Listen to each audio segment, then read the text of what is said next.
fulfillment of Scripture. All that being said, what happened to the real people of Judah in 70 AD, following the siege and destruction of Jerusalem? The ones who weren't captured by the Romans and killed or enslaved escaped. But where did they go? First, you have to understand that whenever trouble arose, such as severe famine in the land, our forefathers and mothers were known to migrate in order to avoid it.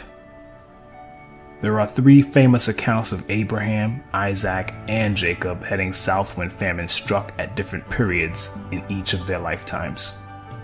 Abraham and Jacob went all the way south to Egypt, but Isaac went as far as Gerar.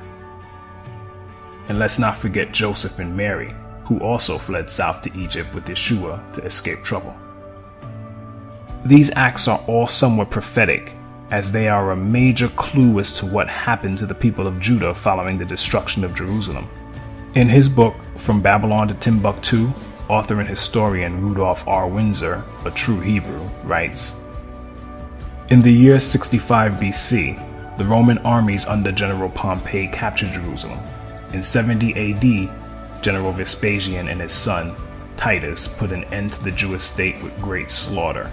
During the period of the military governors of Palestine, many outrages and atrocities were committed against the residue of the people. During the period from Pompey to Julius, it has been estimated that over 1 million Jews fled into Africa, fleeing from Roman persecution and slavery. The slave markets were full of black Jewish slaves. After the fall of the Carthaginian metropolis in North Africa, Roman power became dominant in the Barbary states.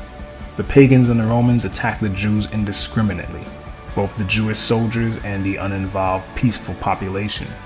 As a result of this merciless attack, many Jews fled to those parts of Northwest Africa known as Tunisia, Algeria, Morocco, and Mauritania. Many other Jews fled to the areas where Rome did not have any jurisdiction. This was to the region of the South, the Sahara Desert, and the Sudan." Windsor also tells us on page 86 and 87 that more descendants of Judah fled to the west coast of Africa in the 7th century after the Visigoths assumed power and began to suppress Hebrew customs with forced baptisms to Christianity.